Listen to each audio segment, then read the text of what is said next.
This presentation is probably going to talk a little bit about everything Kentucky's been doing with Asian carp since we started really putting a lot of effort into it. Starting really with the critical species investigations branch that we formed in 2014. We took a research branch that I thought was probably could have been replaced and replaced it with this new branch. Basically, just the focus on Asian carp. It started out in Western Kentucky, and then we added Northern Kentucky. And so I'm going to talk a little bit about what those research branches are doing, and then I'm going to talk a little bit about the major effort that's going on in these lakes to try and control Asian carp. It's a little bit controversial in some places, depending upon what part of the states you're from. The more northern states don't like the idea of creating an industry out of an invasive species. The more southern states just want to know how the heck we can start to control and remove these things. So we'll go from there and see where it leads us.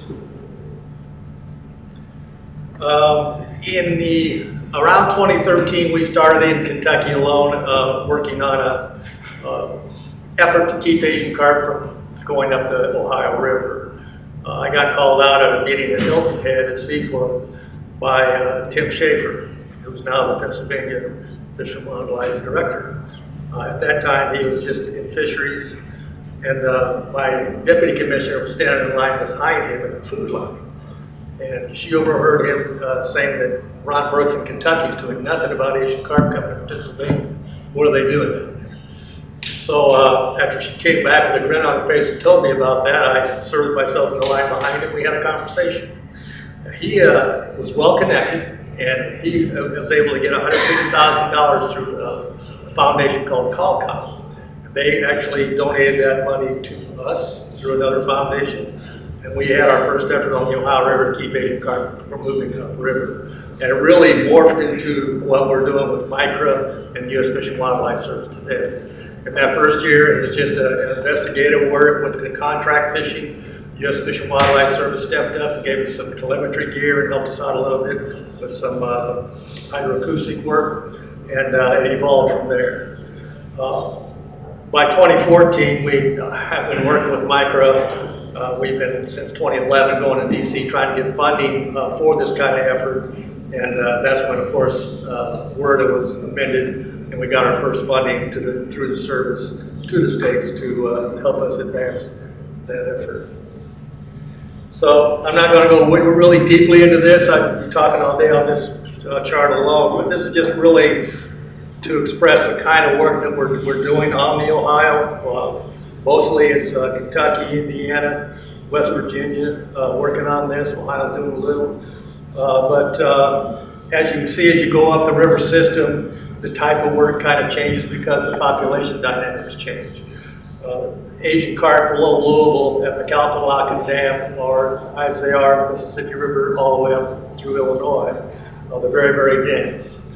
But the falls of the Ohio seem to be complex enough that it confounds the fish enough that they've never really had a concerted effort where they can get large numbers above that pool. They do get sequentially, there's a few that got through into the McAlpin pool, but they get sequentially lower as you go up to what we call Granite Pool and near West Virginia until you hardly ever even can find the carp.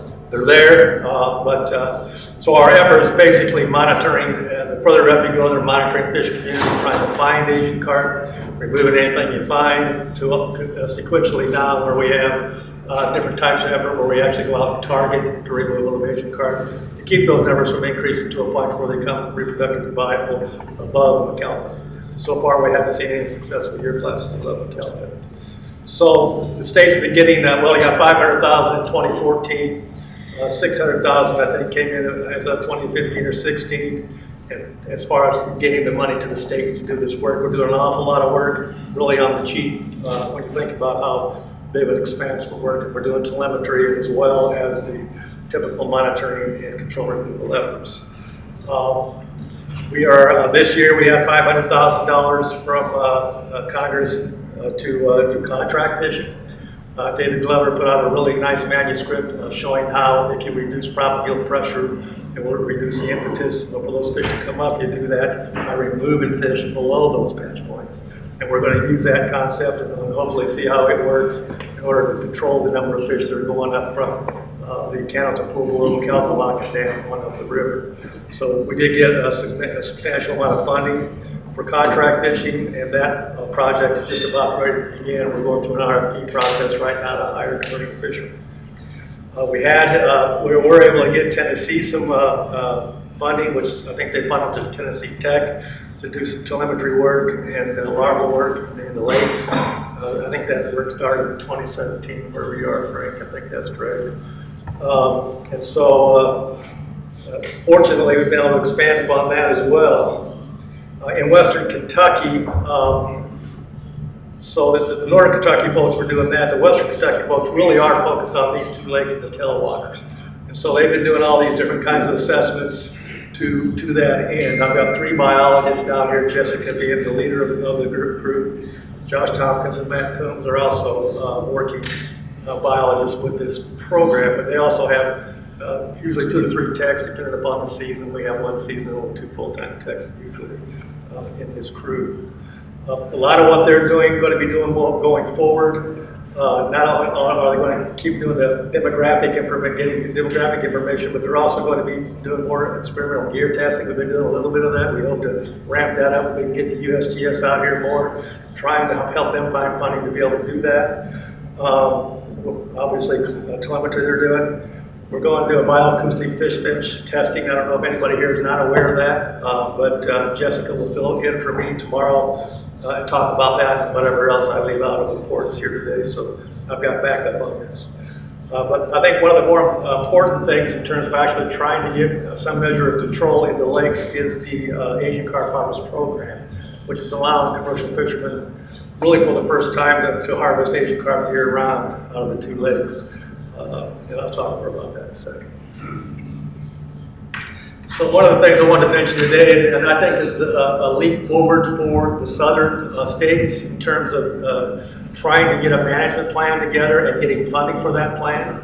Senator McConnell came through with $600,000 in WRDA this year. Initially it was supposed to go to Kentucky Barclay alone. After we were thinking about everything else that we're already doing here in terms of controlling Asian carp through the commercial industry, and the fact that we can't use the $600,000 for the commercial industry because it's come through the U.S. Fish and Wildlife Service and it's not something they are allowed to do. We were able to talk to Senator's staff to allow us to start a framework type effort into the Tennessee Cumberland system. Kentucky, Mississippi, Tennessee, and Alabama have gotten together with obviously MICRA to put together a framework that's seemingly satisfactory not only to the states but to the U.S. Fish and Wildlife Service, and probably most important of all, the senators and representatives who are going to be backing this effort up in terms of providing support for the funding. And so I think we've got all our ducks in a row. We'll be able to start this monitoring removal project really later on this year. It really looks good. I think we just got the plans in recently, Greg, I think. Have they been finalized and out here? We're about another week before we finalize. Okay. For people to approve. The unusual aspect about this particular program, not only is it the furthest south that we've been able to get funding for this type of work, which, by the way, the goal of this project is the same as the goal in the Ohio River. We don't want Asian carp going up the Tennessee Cumberland systems and getting into other places like Guntersville like they have here.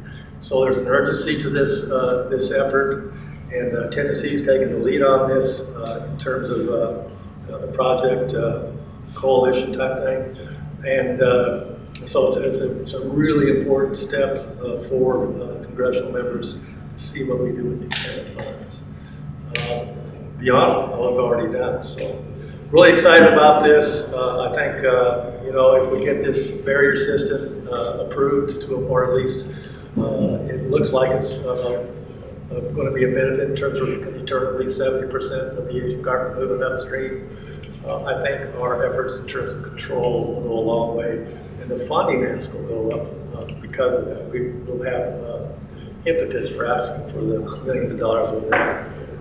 So this is a really important step up, and it's happening now. I mentioned commercial fishing. I'm not going to go through everything on this slide. I just kind of wanted to let folks know that we have done a lot to try to entice businesses And at the same time, when we talk to businesses, the first line out of my mouth is always, our goal for Kentucky and Barkley Lakes is eradicate. Now, we know we're never going to do that, but we can control it. But I want to have that impact when I'm talking to the businesses so they know we're not creating an industry in these lakes that are going to be perpetuated.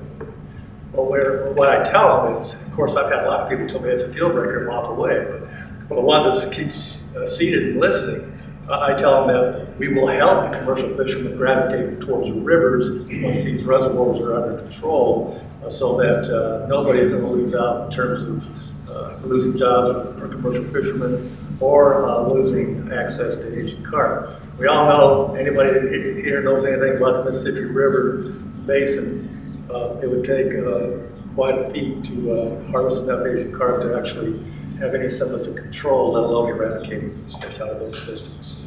Thousands and thousands of miles of rivers and streams.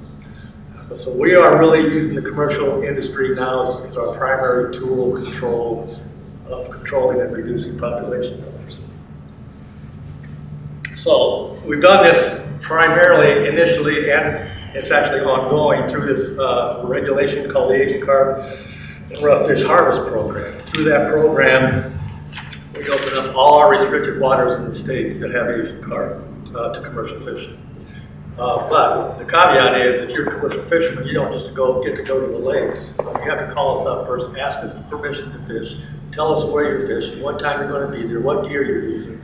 And then if we deem it satisfactory, we say yes. Now, we rarely say no, but as we learn more and more about fish like paddlefish, that's probably the one species in these lakes or reservoirs of which could be affected negatively by Asian carp harvest. We did an Asian Carp Madness commercial fishing tournament in 2013, and we really put that thing out there to show anglers as much as anything that not only can commercial fishing remove a lot of fish out of these reservoirs, but they can do that without getting a lot of sport-fish bycatch. That was always the rub against commercial fishing in these two reservoirs. And the commercial fishing was a tournament, was a 2-day tournament, and in 2 days, the Asian carp fishermen harvested 83,000 pounds of fish. And this was really only a handful of commercial fishermen. And we had anglers go out with the commercial fishermen as observers, and they had to use their own boats, and they just watched them netted. 2 bass were caught, and they were released alive. So that turned the tide in terms of the attitude of anglers towards commercial fishermen. Instead of cutting their tires and taking their gear, nowadays, actually, every now and then you can see them helping commercial fishermen gather up Asian carp. So that's the kind of attitude change that we've had, that we really had to have. When an angler gets caught in commercial fishing net now, we don't get a call where the guy's just irate. He just calls, let us know what happened, asks if there's something we can do to change, the perception or the ability for people to perceive that nets are out there, which we're working on. But it's no longer this antagonistic conversation. It's always, we understand, the first thing out of the mouth is we understand why these folks are here, and they're here to help us as much as anything else, so we encourage it. But here's the problem. So it's a good attitude, and it's working well in these bodies of water. Now we have special licenses that we have made through the Asian Carp Harvest Program, and we've tweaked this regulation at least once a year, sometimes twice a year, understanding that we're going to learn as we go along of things that need to be done differently or slightly differently to make this system work for everybody. Most recently, we created a $150 a year Asian Carp non-resident license. That allows a non-resident to come to in Kentucky restricted waters. They must harvest at least 65% Asian carp, 35%, up to 35% scale of rough fish. Rough fish have always been an issue in these aging lakes as well. As you all know, as reservoirs age, the substrates and the characteristics of the lakes begin to be skewed more towards rough fish than they are sport fish. We try to fight that, but another way to kind of help that battle is to remove rough fish.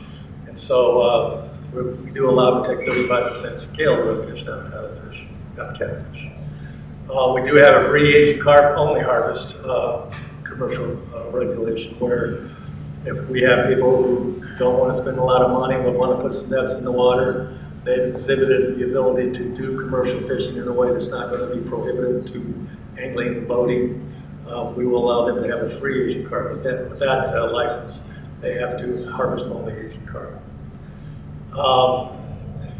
More recently, as a matter of fact, it's going to be part of an emergency regulation that we're putting in there to expand the time of which Asian carp fishermen can be out here. We're going to allow people with sport fishing license for the first time ever to sell what they harvest in terms of Asian carp.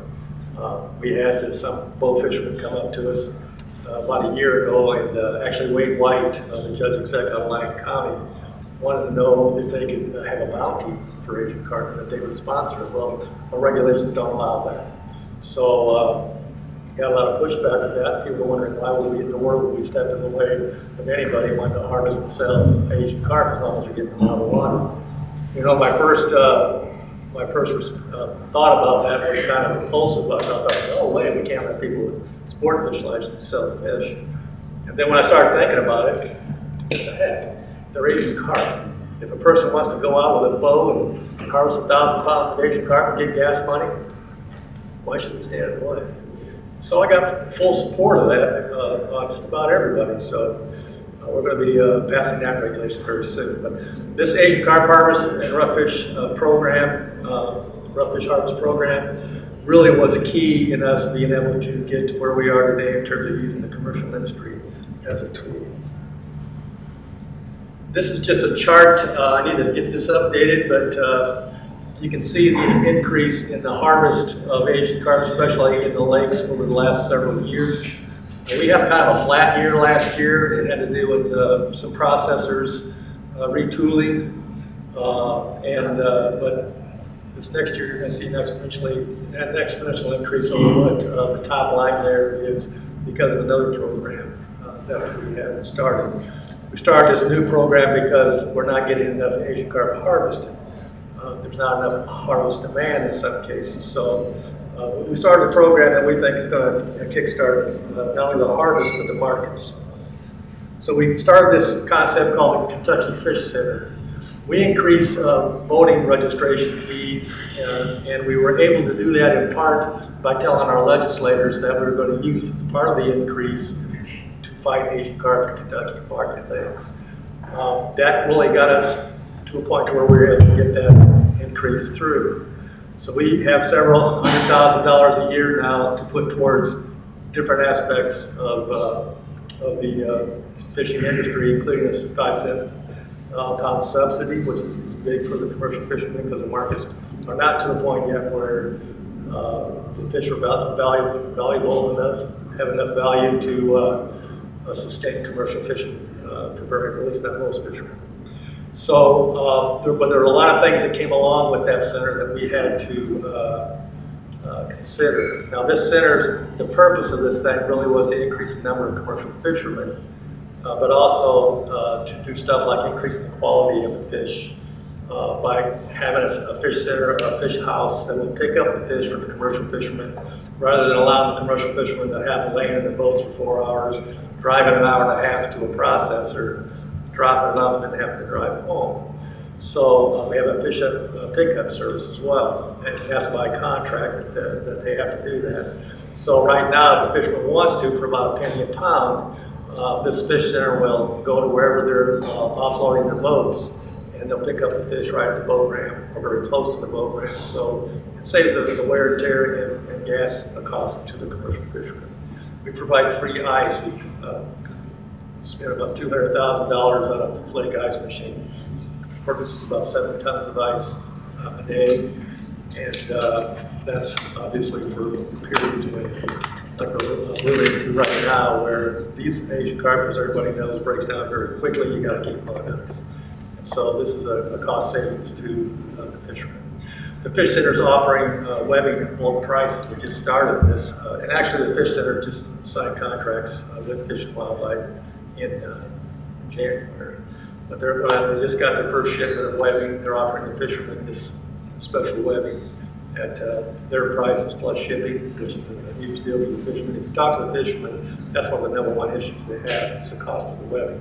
They have to buy a higher quality webbing, stronger webbing because of the Asian carp being such a strong fish. So that's going to help them out.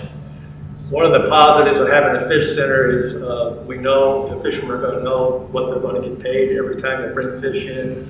There's always going to be somebody that buy the harvest, that's in contract. The Kentucky Fish Center must buy the harvest of the Asian carp harvest the commercial fishermen bring into them. There's not going to be any bad checks. We have underwritten the loan to this fish center, and we're providing grants each year if they meet their goals. So they should never have any issue with being able to pay the bills. Fish Center is offering a monthly bonus to fishermen who harvest 100,000 pounds or more of fish a month. I think it's a penny a pound, $1,000 extra bonus that they weren't getting before. At the end of the year, the Fish Center is going to take 20% of their net profits and give it back to the commercial fishermen in respect to what contribution each of those fishermen made to the total purchase of the fish by the fish house. So these are all things that we're hoping are going to increase the ability for commercial fishermen to be profitable in doing this, and also help them out in terms of less wear and tear on their vehicles and cost for gas. Now, there are goals that the Fish Center has to make in order for us to make this a forgivable loan over the 6-year period or get grants going forward. This year, the goal is they have to buy 3 million pounds of Asian carp that come from Kentucky or Barkley Lake and Barkley Lake. They have to buy an extra 2 million pounds from other Kentucky waters. Now they can get all 5 million from Kentucky and Barkley, and that'll satisfy that goal. Every year after that, the goals go up. Next year, they have to buy 5 million pounds of Asian carp harvested out of 2 reservoirs, and that continues throughout the rest of the 6-year period. But the Kentucky waters thing goes up to 20 million after the 6th year. So we expect fully them to get enough commercial fishermen, and we expect also to work with folks to become more efficient in harvesting Asian carp. That this center will be able to purchase 20 million pounds of Asian carp from Kentucky waters annually by the end of this period. It's very aggressive, but we put it that way on purpose because when you look at the number one issue with this industry, it's really not the markets, it's the ability to satisfy the markets with the product. And so we have to get the commercial fishermen on board and out there fishing in order to make this whole system work. One of the things we do need, and I'm glad to talk with anybody who wants to talk to me about fish houses like this one or similar, located up and down in the Mississippi River Basin. One of the issues of harvest is always local areas may be compromised in terms of the fisherman's ability to harvest fish due to weather conditions. If we could get a network together, which I'm trying to establish within Kentucky on the Ohio River right now, but I would like other states, and Kevin and I have kind of talked about this in terms of getting kind of a network together so that if a fisher or a processor in Illinois needs fish and they can't get fish from Illinois, a couple of phone calls, we can have fish being transported up to Illinois to make sure they can meet their demands, and vice versa. So this is a really interesting concept, and it's very challenging. And there's a lot of little nuances that you run into that you never expect, but overall, I think it's going to be successful. So last Friday, I was at an event to open up the International Fisheries Industrial Park in Ballard County.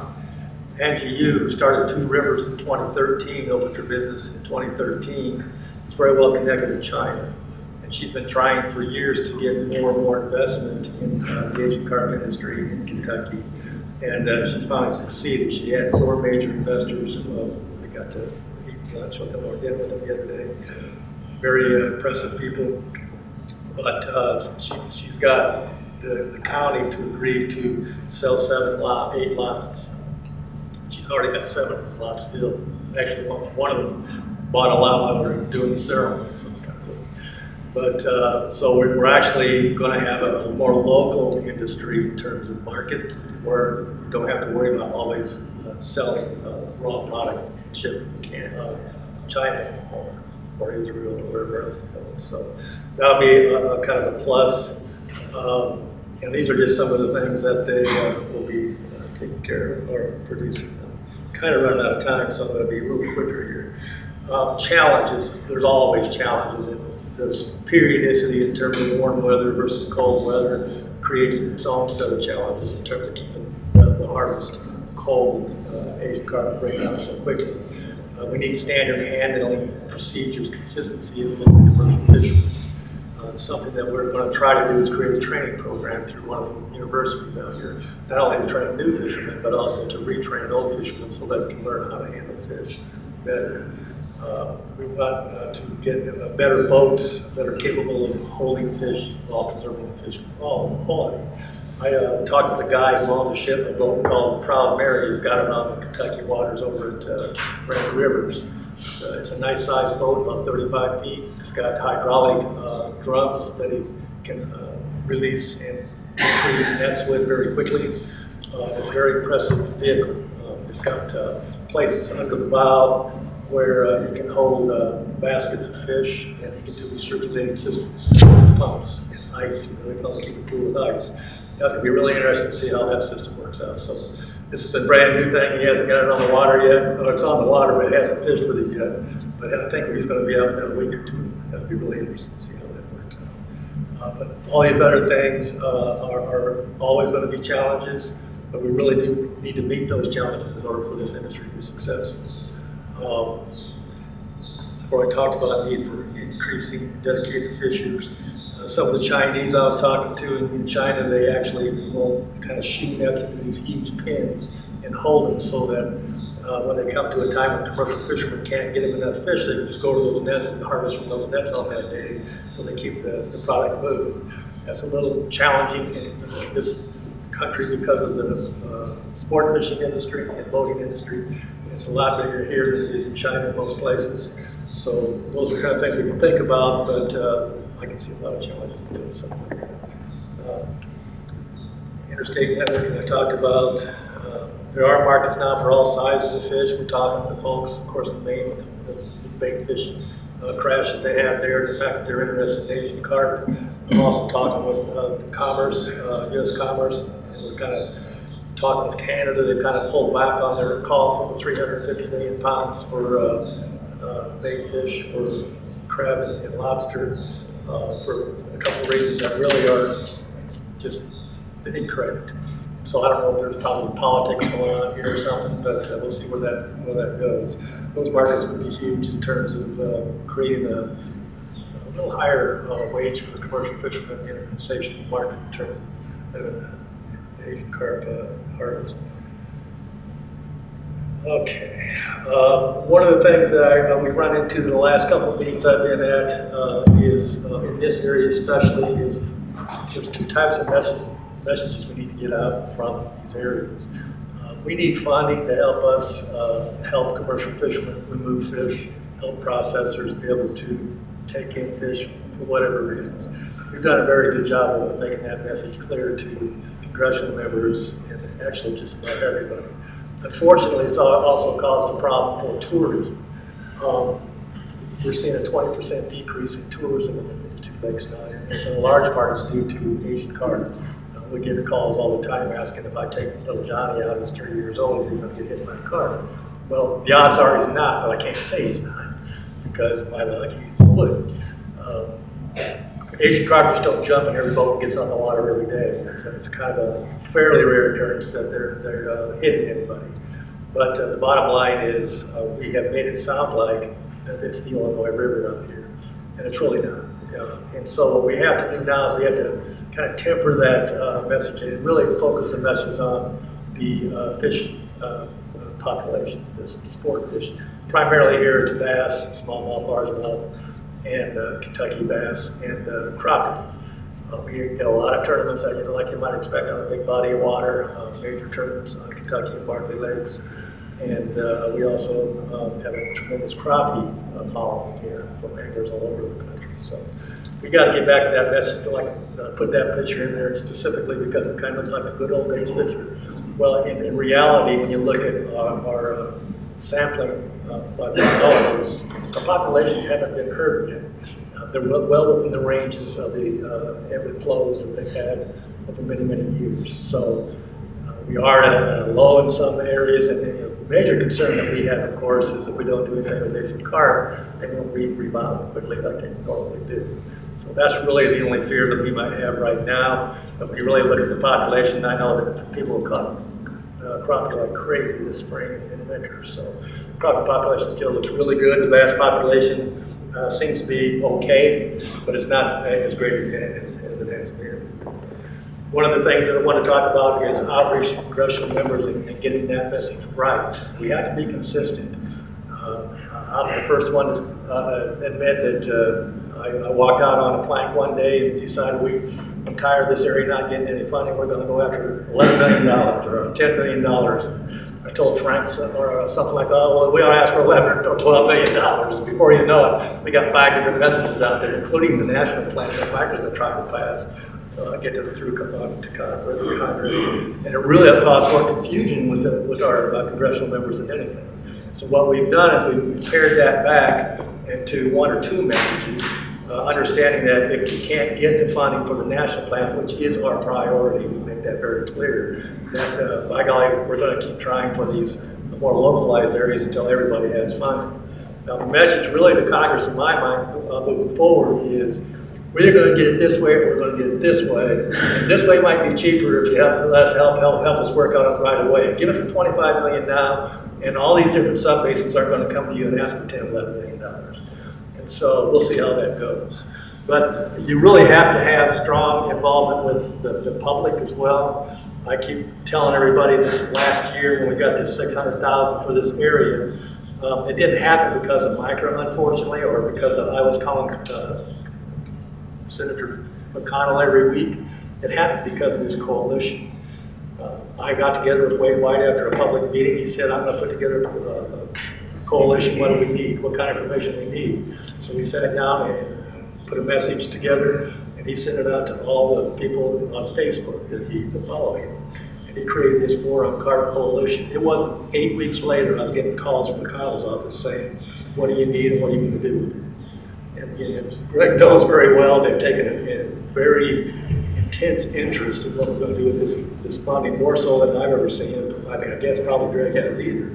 That's okay, as long as they don't get involved in just making the decisions on what the money is going to be used for exactly, and try to steer how we're going to do our stuff.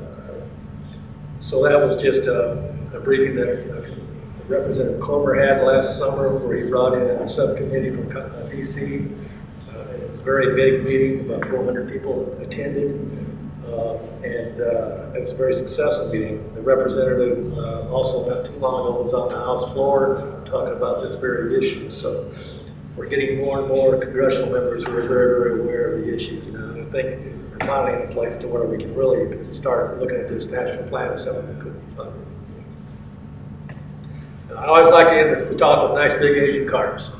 Thank you.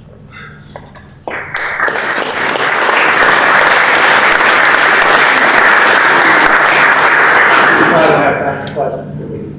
Any questions? Good. Oh, Ron, we talk about Kentucky fishing. You mentioned there's a caption that said increase in boating registration fees. Are you getting boating registration fees to help pay for that?